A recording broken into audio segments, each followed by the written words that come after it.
அற்புதமான புத்தகம் அல்லவா? அழகான வடிவம், தெளிவான எழுத்துக்கள்.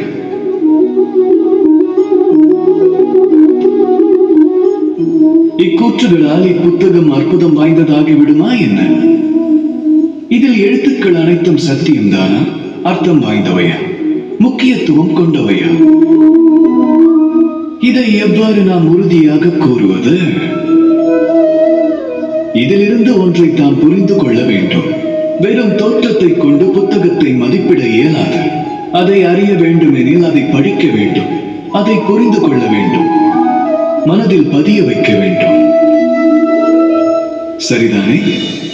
தமது சிந்தனை சரியே. புத்தக மதிப்பீட்டிற்கு இக்கூற்றுகள் அனைத்தும் மிகச் சரியானவையாக இருக்கும். ஆனால் இதே போல் ஒரு மனிதரை மதிப்பிட நாம் தவறிவிடுகிறோம்.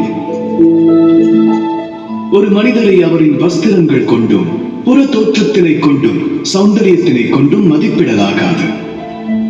ஒருவரை மதிப்பிட அவரை நன்கு புரிந்து கொள்ள வேண்டும், அவரை அறிந்து கொள்ள வேண்டும், மனதார உணர வேண்டும்.